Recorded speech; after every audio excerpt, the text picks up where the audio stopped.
Captain Jake Morrison stood on the bridge of the UNS Liberty and watched the massive space station grow larger on the main screen. Harmony Point looked like a giant wheel spinning slowly in the darkness of space. This was it. The moment humanity had been waiting for since they first reached the stars. "Captain, we're getting a message from the station," said Officer Danny Walsh from his position at the communications desk. "Put it through," Jake replied. A calm voice filled the bridge. "UNS Liberty, this is Harmony Point Control. You are cleared for Docking Bay 7. Welcome to First Contact." Jake felt his heart beat faster. Behind him, diplomat Lisa Park checked her tablet one more time. She had spent months preparing for this moment. Dr. Ben Clark adjusted his scanner and looked nervous. As the ship's expert on alien life, he would be studying everything about their new visitors. The Liberty moved slowly toward the docking bay. Through the windows, Jake could see other ships already docked. Most were from species humanity had heard about but never met. Today, they would meet the Zephyrians for the first time. "The Zephyrian fleet arrived 6 hours ago," Lisa said, reading from her tablet. 12 ships. All military class. Their leader is Supreme Commander Kethver. Jake nodded. He had read the files. The Zephyrians controlled a large part of the galaxy. They were known for being tough fighters and smart leaders. Most other species respected them and some feared them. The Liberty docked with a soft thud. Jake straightened his uniform. "Ready? Everyone?" Lisa and Ben followed him to the airlock. The station's artificial gravity felt different under their feet. The air smelled strange, like metal and something else Jake could not name. A tall, thin alien with blue skin greeted them. "Welcome to Harmony Point. I am Coordinator Veltar. The Zephyrian delegation is waiting in Conference Room Alpha." They walked through wide corridors filled with beings from across the galaxy. Jake saw creatures with fur, others with scales, some that looked almost like humans but with different colored skin. All of them turned to look at the human delegation. As they passed, Conference Room Alpha was huge. One wall was made of clear material that showed the stars outside. In the center sat a long table. On one side, 3 figures waited. Jake had seen pictures of Zephyrians before, but seeing one in person was different. Supreme Commander Kethver stood nearly 8 feet tall. His body was covered in black scales that seemed to drink in the light. His eyes were golden yellow and looked ancient, like they had seen centuries of war and victory. 2 other Zephyrians sat behind him. One wore the uniform of a general. The other looked like an advisor or scientist. "Humans," Kethver said. His voice was deep and seemed to come from everywhere at once. "I am Supreme Commander Kethver of the Zephyrian Empire." Jake stepped forward. "I am Captain Jake Morrison of Earth. This is our diplomatic representative Lisa Park and our scientist Dr. Ben Clark." Jake extended his hand for a handshake, then remembered that might not be appropriate. He lowered it and gave a small bow instead. Kethver watched this with interest. His golden eyes seemed to study every movement Jake made. "Please sit," Kethver said, gesturing to the chairs across from him. For the next 2 hours, they talked about basic things. Trade routes, territorial boundaries, communication protocols. Lisa did most of the talking for the humans. She was good at this kind of work. Jake noticed that Kethver spoke very little. He mostly listened and watched. Sometimes his eyes would focus on Jake instead of whoever was speaking. "We should take a break," Lisa suggested when they had covered the main topics. "Agreed," Kethver said. "We will reconvene in 1 hour." The Zephyrians left first. Jake, Lisa, and Ben stayed in the conference room. "That went well," Lisa said. "They seem reasonable."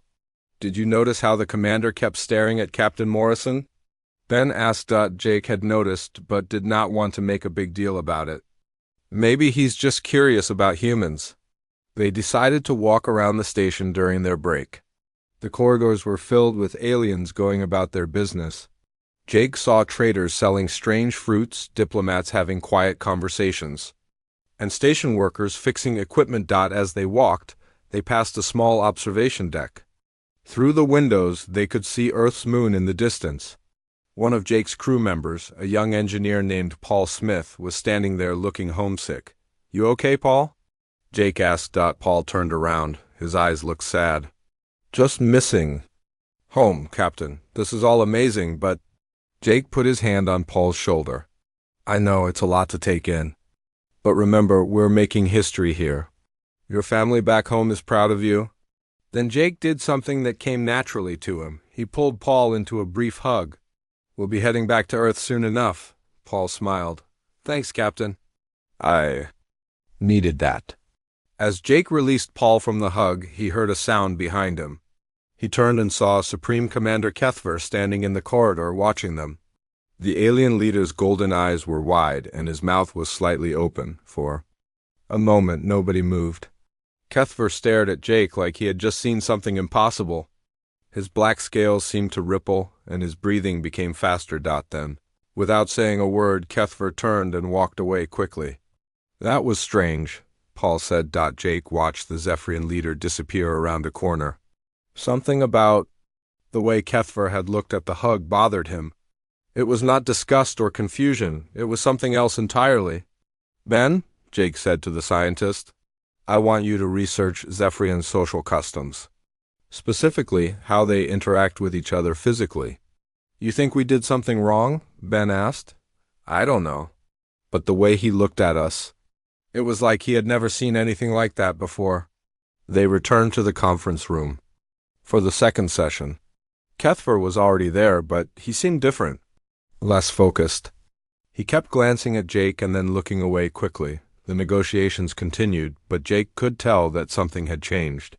The Supreme Commander answered questions with single words instead of his earlier careful responses. He seemed distracted. After another hour, Kethver suddenly stood up. "This session is concluded," he announced. "We will continue tomorrow." He left the room without another word, followed by his two officers. Lisa looked confused. What just happened? Jake thought about the scene on the observation deck. Something about that simple hug had affected the Zephyrian leader deeply. But why would a basic human gesture of comfort cause such a reaction? As they prepared to return to their ship for the night, Jake made a decision. Tomorrow he would try to understand what had happened. The success of first contact might depend on it. The next morning brought new challenges. Jake woke up early on the Liberty and found Dr. Ben Clark already working in the science lab. Ben had spent most of the night researching everything he could find about Zephyrian culture. "Captain, you need to see this," Ben said, pointing to his computer screen. "I found some interesting information about Zephyrian social structure." Jake sat down next to Ben and read the file. What he saw made his stomach feel heavy. "They don't touch each other," Jake said slowly. "Not just that," Ben replied. "According to these reports from other species, Zephyrians have strict rules about physical contact. The higher your rank, the more isolated you become. A supreme commander like Kethver probably hasn't had any friendly physical contact in decades." Jake thought about the hug he had given Paul yesterday. No wonder Kethver had reacted so strongly. "There's more," Ben continued. "Their society is built on hierarchy and distance. Touching someone of a different rank can be seen as either an insult or a challenge. Even equals rarely make contact except during combat or mating." Lisa Park joined them in the lab. She had been talking to other diplomatic teams on the station.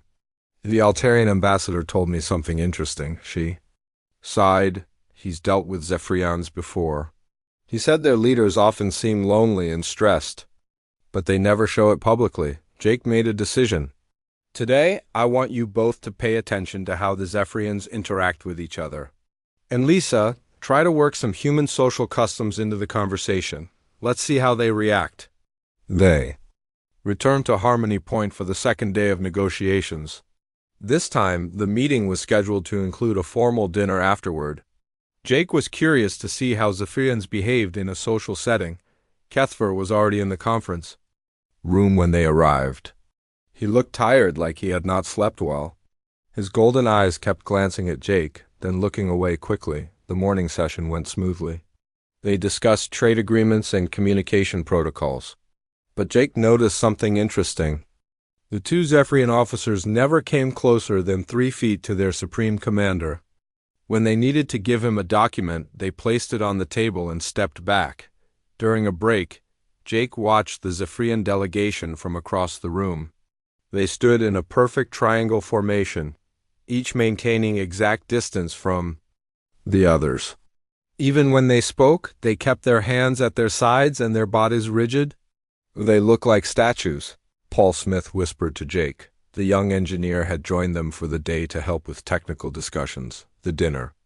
That evening was held in the station's main dining hall. Representatives from 6 different species attended. Jake watched as beings from different worlds mingled and talked. The humans naturally fell into their usual social patterns. Lisa shook hands with the Altarian ambassador.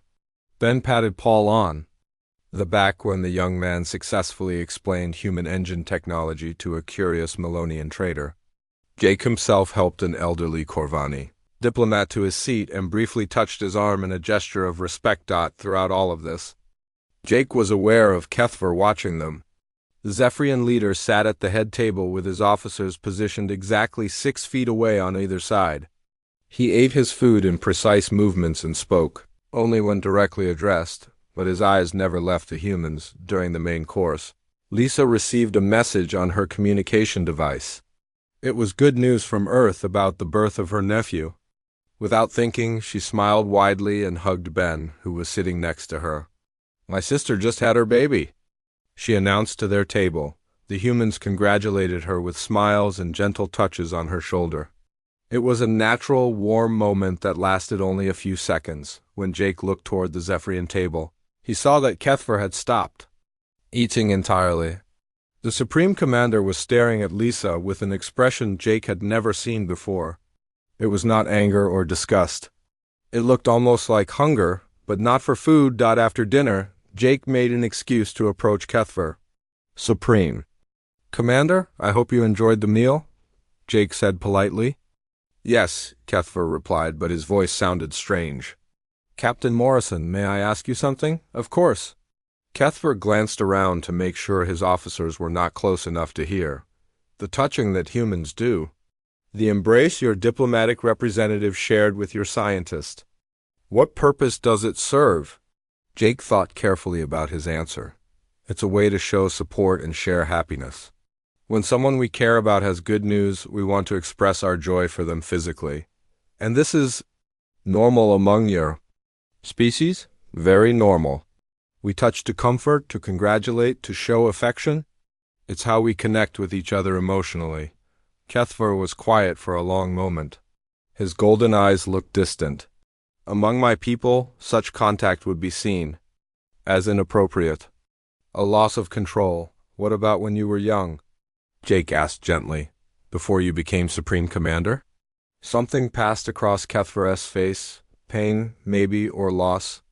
I was chosen for leadership at the age equivalent to your 12 years, he said quietly. From that moment, I was isolated for training. Physical contact became forbidden to maintain the proper distance between leader and led. Jake felt a chill run down his spine. You mean you haven't had friendly physical contact since you were a child? Kethver's silence was answer enough. Before Jake could respond, General Vexkar, one of Kethver's officers, approached them. "Supreme Commander, we should return to our ship," the general said. His tone was respectful but firm. "Of course, Kethver," replied, immediately returning to his formal manner. As the Zephyrian delegation prepared to leave, Jake made another observation. When General Vexkar needed to get Kethver's attention, he never touched his leader's arm or shoulder like a human might. Instead, he cleared his throat and waited for acknowledgement. The Zephyrians left in the same rigid formation they had maintained all day.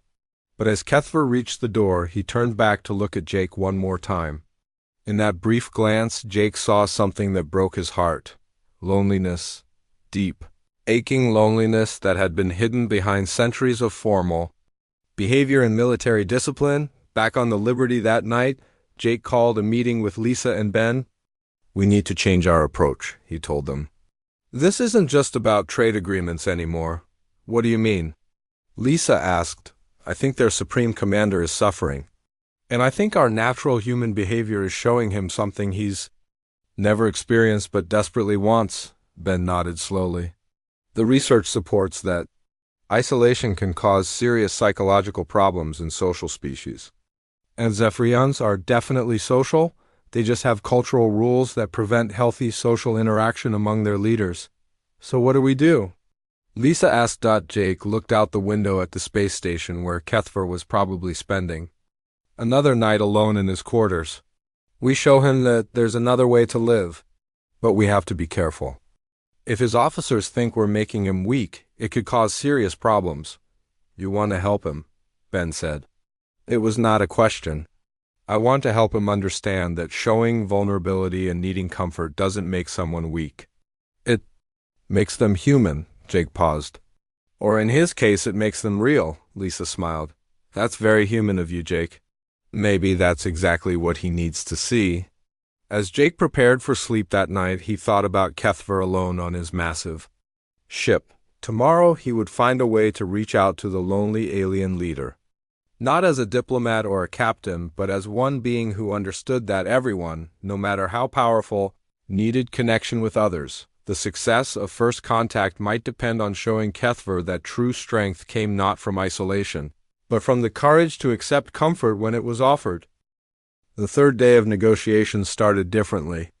Kethver requested a private meeting with Jake before the formal sessions began. Lisa and Ben were concerned, but Jake agreed. They met in a smaller conference room with windows overlooking the vast emptiness of space. Kethver arrived alone, which surprised Jake. Zephyrian leaders usually traveled with their officers.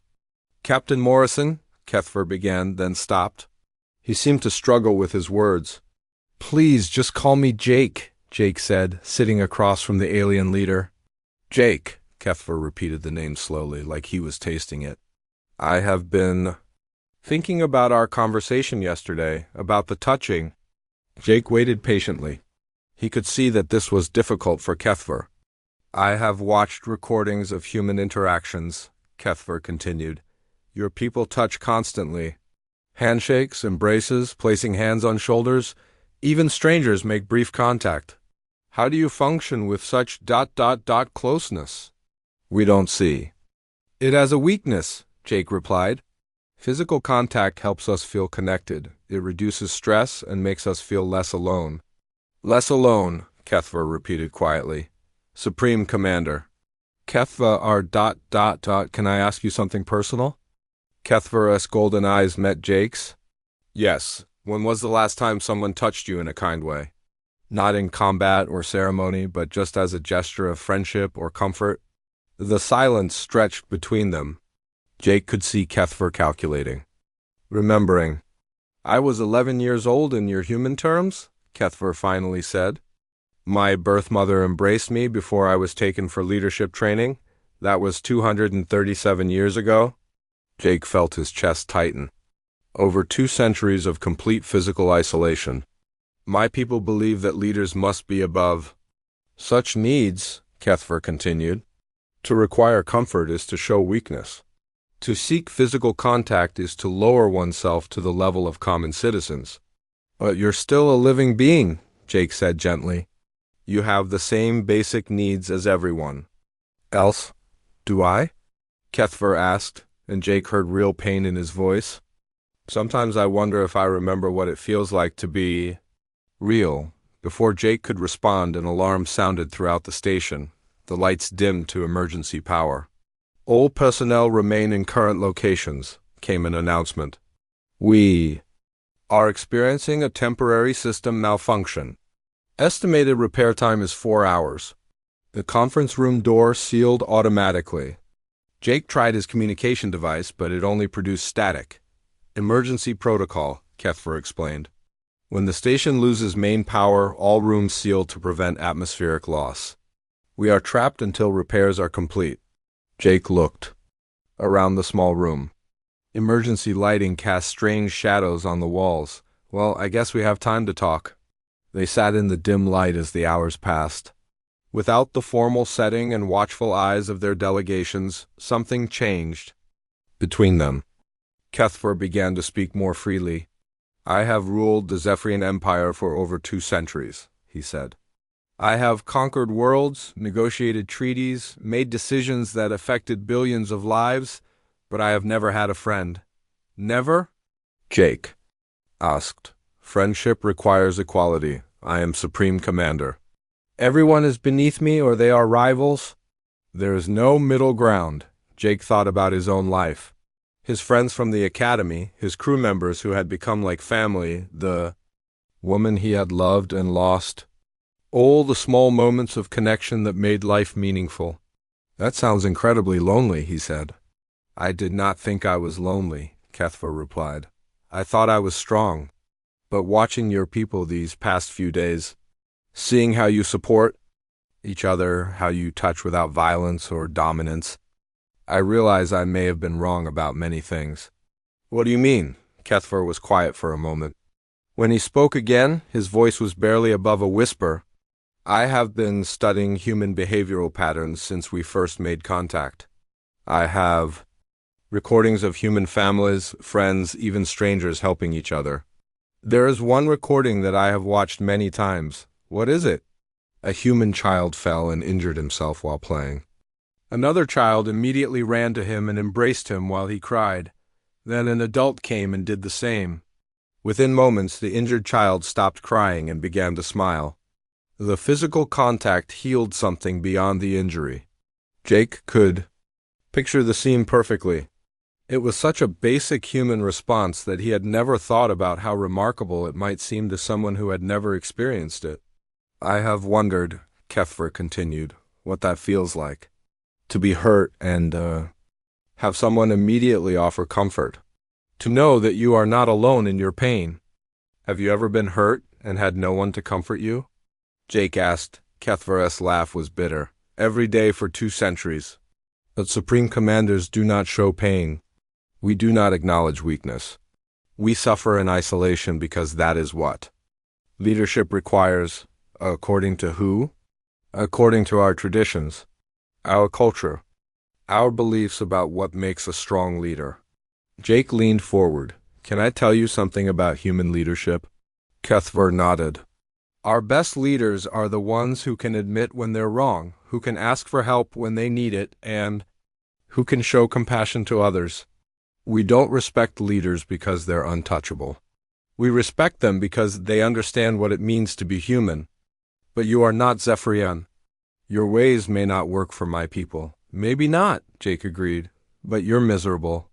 And from what I've observed, so are many of your officers. They maintain distance from you not out of respect, but out of fear. Kethva was quiet for a long time. The emergency lights flickered occasionally, casting dancing shadows across his scaled face. There is something I have never told anyone, he finally said. Jake waited. Sometimes when I am alone in my quarters, I watch recordings of other species interacting. I have seen Melonian families embrace their children. I have watched Altarian friends place comforting hands on each other's shoulders. I have observed. Human lovers hold each other simply because they choose to be close, and I imagine what it would feel like. To have someone choose to be near me not because they have to, but because they want to. To have someone offer comfort when I am struggling, not because it is their duty, but because they care. Jake felt something break open in his chest. This powerful alien leader, feared across the galaxy, was describing the most basic human need for connection. Kethva, Jake said softly, everyone needs that. There's nothing wrong with wanting comfort and connection. But I'm Supreme Commander. I cannot show such weakness. It's not weakness. It's being alive. They sat in silence as the station systems hummed around them. Finally, Kethva spoke again. If I were not Supreme Commander, if I were just another being in the galaxy, what would you do if you saw that I was in pain? Jake didn't hesitate. I would offer comfort in whatever way you needed. A kind word, a listening ear, or yes, physical. Comfort if that would help. Show me, Kethva said suddenly. What? Show me what that looks like. Pretend I am not Supreme Commander. Pretend I'm just someone who is hurting and needs comfort. Jake looked at the alien leader. In the dim emergency lighting, Kethva looked smaller somehow. Less intimidating. More like what he really was, a lonely being who had been denied basic connection for centuries. Jake stood up slowly and moved to sit next to Kethver instead of across from him. The Zephyrian tensed but did not move away. "May I?" Jake asked, raising his hand. Kethver nodded. Though Jake could see he was trembling slightly, Jake gently placed his hand on Kethver's shoulder. The scales were warm and surprisingly smooth. Kethver's reaction was immediate and profound. His golden eyes went wide, and his breathing became quick and shallow. For a moment, Jake was afraid he had done something wrong. Then he saw a single tear roll down Kethver's face. "I had forgotten," the alien leader whispered. "I had forgotten what kindness feels like." They stayed like that for several minutes, Jake's hand on Kethver's shoulder, offering the simple comfort of connection that the Zephyrian had been denied for over 2 centuries. When the station's power finally returned and the door unsealed, both of them were changed forever. The door to the conference room opened with a soft hiss, and both Jake and Kethver quickly moved apart. The moment of connection was over, but its effects lingered in the air between them. General Vexkar appeared in the doorway, his sharp eyes immediately taking in the scene. Up behind him stood Officer Walsh from the Liberty and Dr. Ben Clark. "Supreme Commander," Vexkar said, his voice carrying a note of concern, "are you unharmed?" "Perfectly fine, General," Kethver replied, but Jake noticed that his voice sounded different, softer somehow. "Captain Morrison and I used the time to discuss trade routes." Vexkar's gaze shifted between them, and Jake could see suspicion forming in the general's reptilian features. "Of course, Supreme Commander. The formal session is ready to begin when you are." As they walked back to the main conference room, Jake noticed that Kethver moved differently. The rigid military posture was still there, but something had relaxed in his shoulders. The change was subtle, but Jake could see it. The afternoon session proceeded normally, but Jake was aware of Vexkar watching him constantly. The general asked pointed questions about human military capabilities and seemed particularly interested in human psychological warfare techniques. "Your species seems to excel at manipulation through emotional connection," Vexkar observed during a break. "Is this a trained skill or natural ability?" "We don't see emotional connection as manipulation," Lisa replied carefully. "We see it as building trust and understanding." "Interesting distinction," Vexkar said, but his tone suggested he did not believe there was any distinction at all that evening.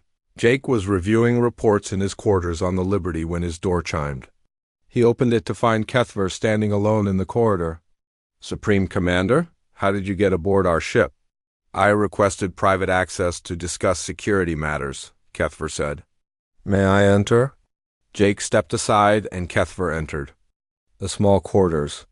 The alien leader looked around at Jake's personal belongings, photos of Earth, books, a small plant from his home garden.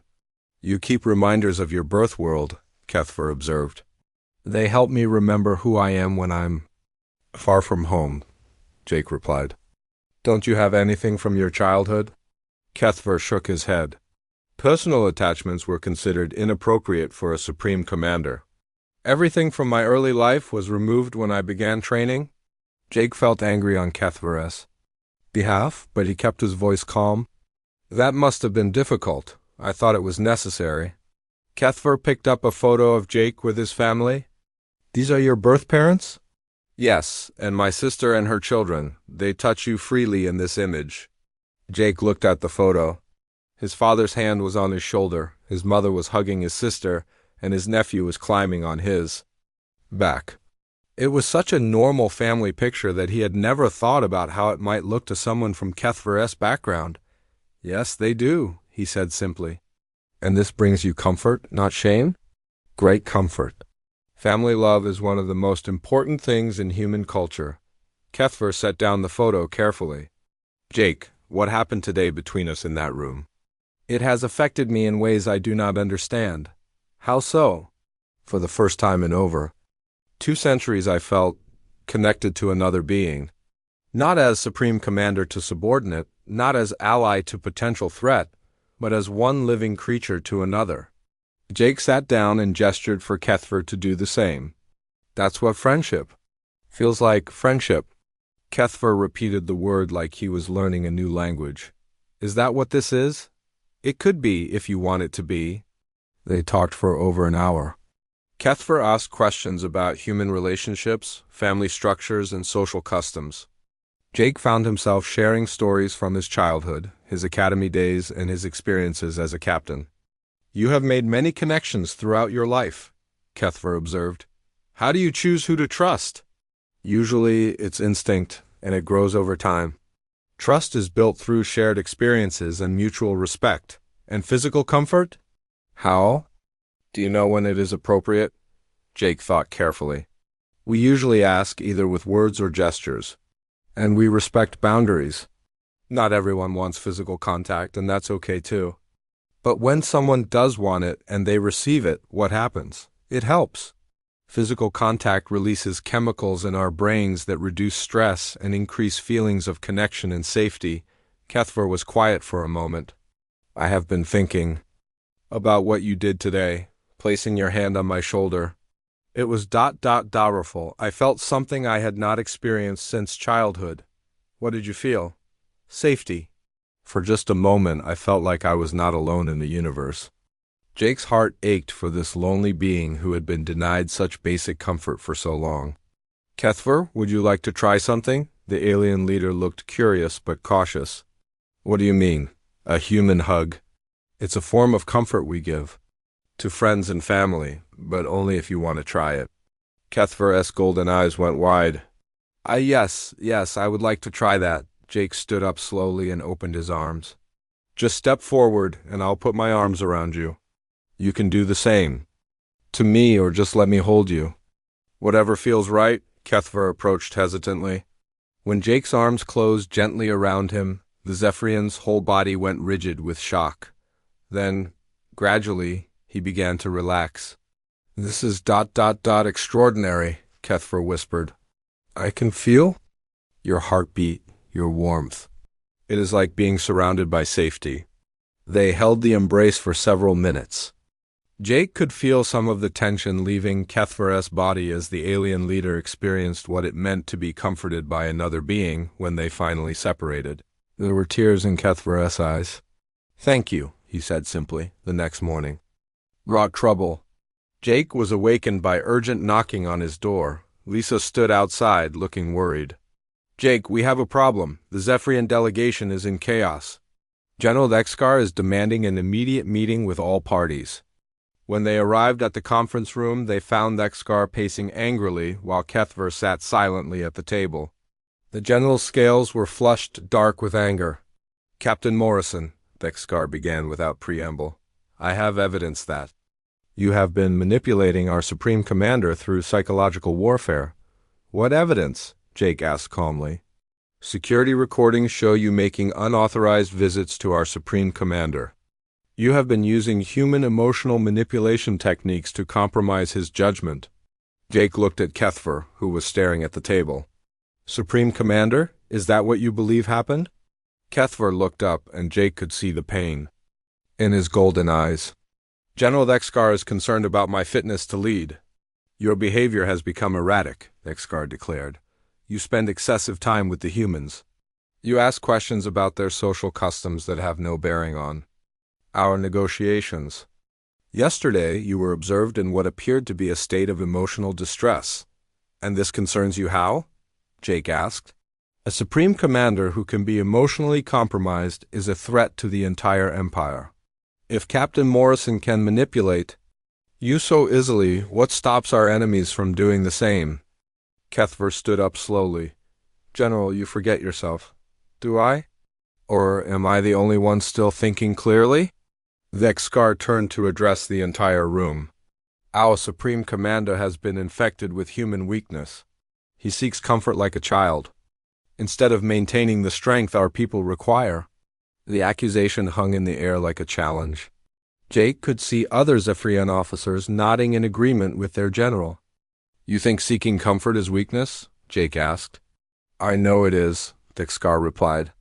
A leader who needs emotional support from others cannot make the hard decisions that leadership requires. Jake looked at Kethver, who seemed frozen between his old beliefs and his new understanding. Supreme Commander, Jake said gently. What do you think? For a long moment, Kethver said nothing. The room was completely silent. Then, slowly, he stood up and walked around the table until he was standing directly in front of Jake. General Vexkar, he said without taking his eyes off Jake, you are correct about one thing. I have been changed by my interactions with the humans. Vexkar smiled triumphantly. Then I admit that for the first time in over 2 centuries, I remember what it feels like to be more than just a title and a uniform. Kethver extended his hand toward Jake. And I choose connection over isolation. The room erupted in chaos as Vexkar declared that Kethver was unfit to lead and formally challenged his authority. The conference room exploded into chaos as General Vexkar stood up and pointed an accusing finger at Kethver. By the ancient laws of our people, I declare Supreme Commander Kethver unfit to lead the Zephyrian Empire, Vexkar announced loudly. He has been compromised by alien influence and can no longer make decisions in the best interest of our species. The other Zephyrian officers looked shocked. Even among their strict military culture, challenging a supreme commander was almost unthinkable. General, you overstep your authority, Kethver said, but Jake could hear uncertainty in his voice. Do I? Look at yourself, Kethver. 3 days ago, you were a strong leader who commanded respect through power and distance. Now you seek comfort from aliens like a lost child. Jake watched as doubt crept across Kethver's face. The alien leader had spent over 2 centuries believing that strength meant isolation. 3 days of human contact could not easily erase that programming. The general speaks truth in one thing, Kethver said quietly. I have changed. Vexkar smiled coldly. Then you admit your weakness. I admit that I have learned something new about leadership. Jake could see Kethver struggling with his words. The Supreme Commander looked around the room at his officers, at the human delegation, and finally at Jake himself. For 237 years I have ruled through fear and distance, Kethver continued. I believe that a leader must be untouchable, unreachable, perfect. I thought that needing others made me weak. It does, Vexkar interrupted. No, Kethver said, and his voice grew stronger. It makes me real. The Supreme Commander stepped closer to Jake, ignoring the gasps from his own officers. These humans have shown me something our culture forgot long ago. True strength does not come from standing alone. It comes from having the courage to connect with others, even when that connection makes you vulnerable. You sound like you have been brainwashed, Vexkar said with disgust. I sound like someone who has remembered what it means to live instead of just exist. Jake felt his heart racing. He could see that Kethver was fighting the biggest battle of his life, not against an external enemy, but against centuries of cultural conditioning. Supreme Commander, Jake said gently, you don't have to prove anything to anyone. Kethver looked at him with those ancient golden eyes. Yes, I do. I have to prove it to myself. Then, in front of everyone in the room, Kethver did something that shocked every Zephyrian present. He reached out and took Jake's hand in both of his own. Captain Jake Morrison, he said formally, you have given me a gift more valuable than any military victory or political alliance. You have given me friendship. The Zephyrian officers stood frozen in disbelief. Physical contact between a supreme commander and an alien was not just unusual, it was revolutionary. And now, Kethver continued, I want to give my people the same gift. He turned to face General Vexkar. You challenge my fitness to lead based on my willingness to show vulnerability and seek connection. Very well, I accept your challenge. Jake knew enough about Zephyrian culture to understand what this meant. Vexkar had called for a formal combat challenge. If Kethver lost, he would be stripped of his rank and exiled. Kethver, you don't have to do this, Jake said. Yes, I do. Not just for myself, but for every Zephyrian leader who has suffered in isolation because they were afraid to appear weak. The combat was scheduled for 1 hour later in the station's main arena. Word spread quickly, and representatives from dozens of species gathered to witness the unprecedented challenge to Zephyrian leadership. Jake found Kethver in a preparation room, sitting alone as he had done for centuries before every important Moment of his life. "How are you feeling?" Jake asked. "Terrified," Kethver admitted.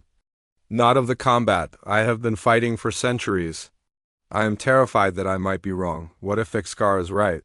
What if seeking comfort really does make me a weaker leader?" Jake sat down next to his friend. "Can I tell you something?" "About human leadership?" Kethver nodded. "Our greatest leaders have always been the ones brave enough to admit when they needed help. They surrounded themselves with trusted advisors. They listened to different viewpoints, and they were strong enough to show emotion when it was appropriate. But what if my people cannot accept that kind of leadership? Then you will have shown them a new way to live. Sometimes the most important thing a leader can do is demonstrate that change is possible." Jake paused, then said something that had been on his mind since their first meeting. "Kethver, regardless of what happens today, I want you to know that you are not alone anymore. You have friends now. Human friends who care about you not because of your rank, but because of who you are." Kethver's eyes filled with tears. "I do not deserve such friendship. Everyone deserves friendship. That's what makes us all equal, no matter what species we belong to or what rank we hold." The combat itself was brief but intense. Ixcar was younger and had trained specifically for this moment. But Kethver fought not just with physical skill, but with a new kind of strength, the strength that comes from knowing you are not fighting alone. When it was over, Kethver stood victorious. But that was not the most important moment. The most important moment came afterward, when Kethver addressed the assembled crowd. "I have defeated this challenge to my leadership," he announced. "But the real victory is not mine alone. Today I choose to change how the Zephyrian Empire defines strength." He gestured toward the human delegation. "These beings have taught me that a leader who can admit vulnerability, who can seek comfort and give it to others, who can form genuine connections across species and cultures, that leader is not weak, that leader is brave enough to be real."